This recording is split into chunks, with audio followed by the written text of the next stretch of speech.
This video is for our 2009 Porsche 911 Carrera S on the 997.2 chassis. This is a do-it-yourself video for the Bose Delete.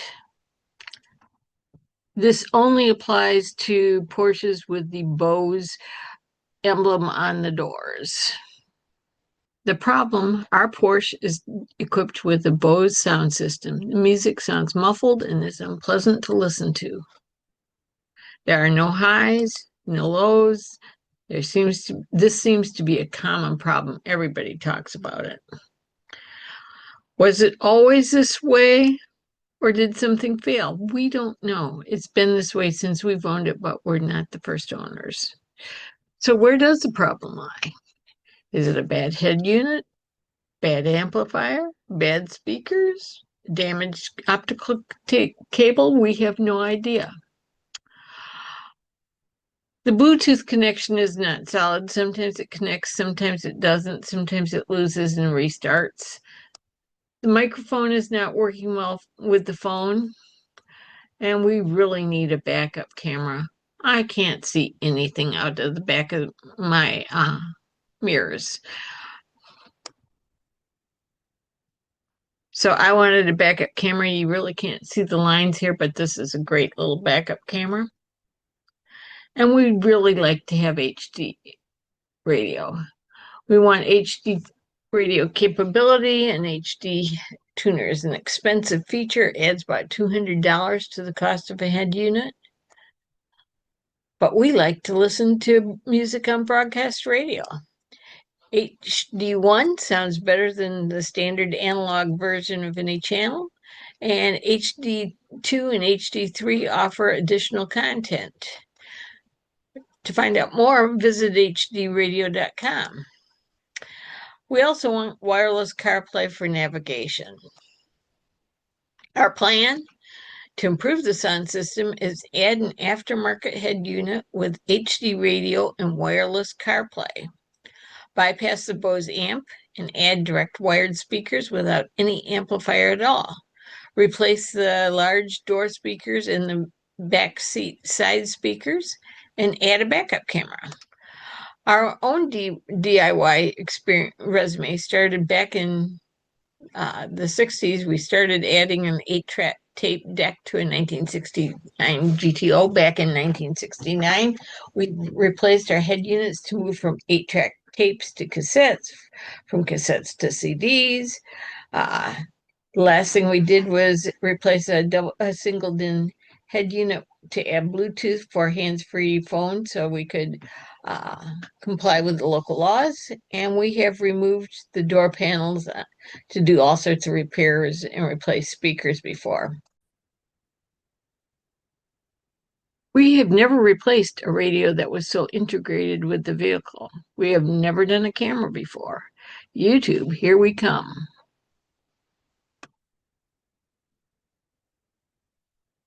We chose the Pioneer DMH-W4660NEX with a 6.8-inch screen.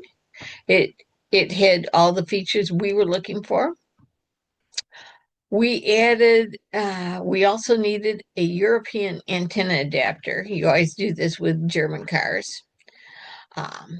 This connects to the black antenna lead that came into the back of your radio. This blue connector goes to the black one. And this vehicle has an amplified antenna. That means that the blue and white wire from the aftermarket radio needs to be connected to the white wire of the original PCM connector, or you won't get any channels.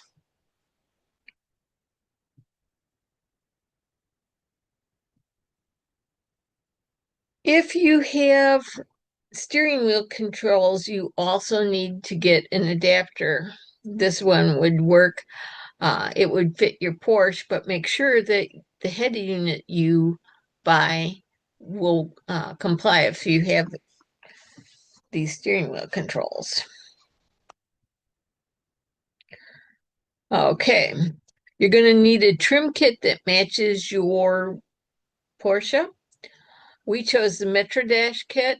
Other users have reported that the locking tabs on the Metro make it nearly impossible to remove, so we filed the locking tabs down. We recommend this video by NSXavior. It told us where to attach our wires.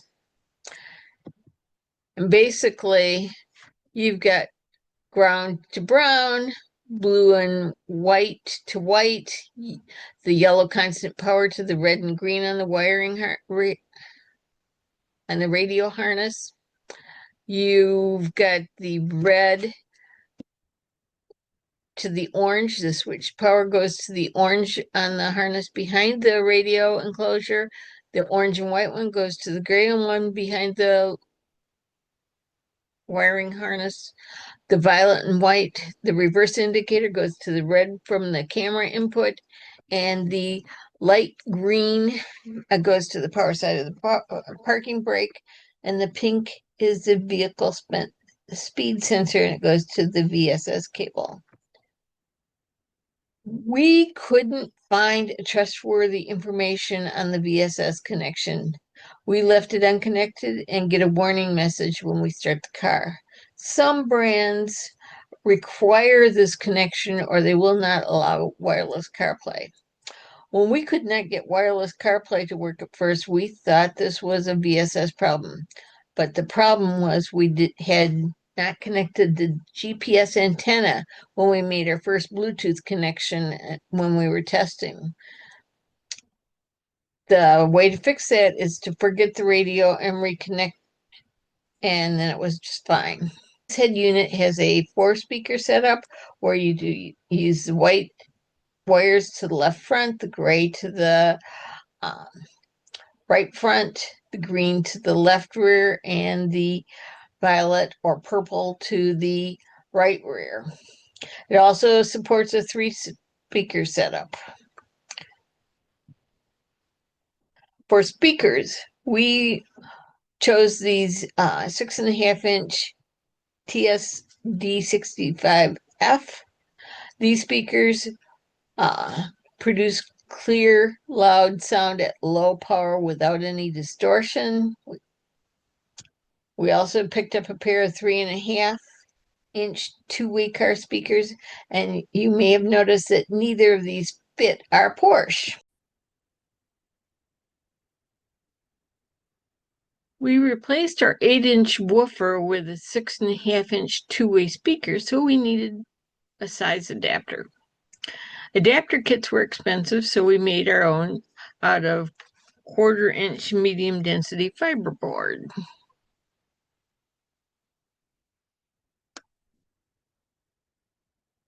Installing the speakers, we removed the door panel. Pelican Parts has an excellent video on how to remove the door panels. We installed the new speakers with the adapter wing. We reinstalled the door panel. We pried off the cover of the rear speakers, removed the speaker, elongated the connector wires as needed, and installed the new speakers. And voila, those speakers that didn't fit are now in. We didn't run wires directly to the new speakers. Instead, we plugged into the existing wire under the passenger seat. We use this 18-gauge speaker wire that has the pair of whites, a pair of grays, a pair of greens, a pair of purples, and an extra blue wire. We bought it in a 20-foot roll. We have 10 feet left over. If the cut wasn't generous, then we know we used 10 feet, but we didn't measure starting out, but that's how much you need. We also bought this Bose Burmester amp wiring harness installer adapter from Renspec. We paid $40 for ours, but I know the price has gone up to $45 right afterwards, so I don't know what the price is going to be, but it was well worth it. In preparation, we removed the PCM infotainment unit. We unbolted the passenger seat. We removed the passenger pocket trim along the passenger door, rocked the seat back, but you could remove the seat. We opened the cover to gain access to the amplifier. We clipped the zip tie and we slid the harness lock and unplugged the amplifier output cable. So this is where the output cable is, and over here is an optical thing. This is the zip tie we clipped. It looks like you're supposed to be able to pull this off, but we couldn't. And this is the wiring harness. These are the wires that we're going to use. There's multiple gauges. There's some big wires down here that look to be power wires. These, the big speakers for the doors have these bigger gauge. There's a white and the gray, and there's a green and purple. I would imagine these over here are the subwoofers, and you've got a couple other pairs of speakers. So we're going to take this cable, or we took the cable, we ran it up, tucked it behind the carpet as we walked around the back of the well, and we came down here. We were able to push it slightly down, and I was able to reach up and grab it. This carpeting is slightly glued. It's lightly glued to the wall, but I was able to just do that. There's a canal for your wires down here, and then it goes under the seat. There's a nice path to follow. And then you're going to attach the other end of the cable to these to these wires here. They're pre-wired, so you can put the greens over here, the purples to these, and then you have a pair of speakers for the left door, and then there's an extra pair in here that we're not going to use, and then the wires for the gray door, the passenger. So there's a bank of these bigger size wires that you're not going to use. Huge wires, small green, purple, and you're just going to line these up. You only have a foot between the one side and the other. And then we moved on to our backup camera.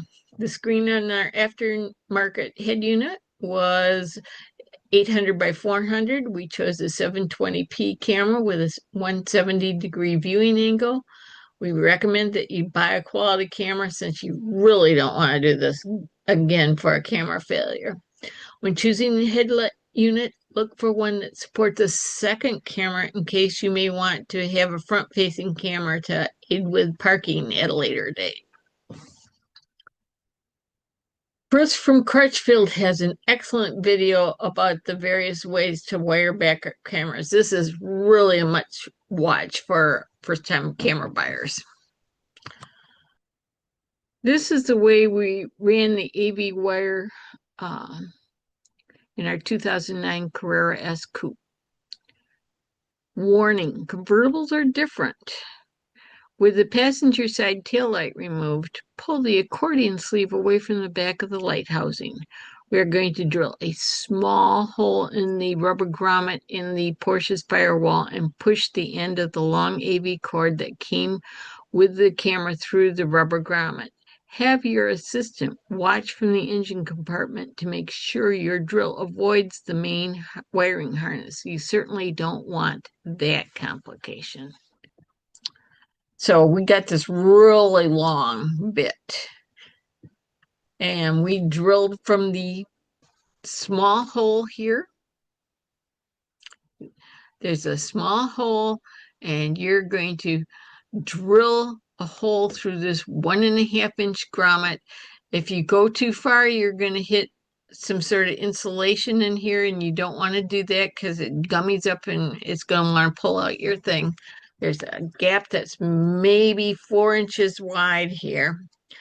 And So you kind of get an idea. You got to push this through.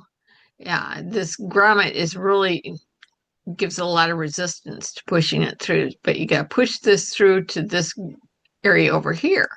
Once it's there, you can access that by removing this panel, and I was able to put my arm down 10 inches below this bottom part that grommet comes through.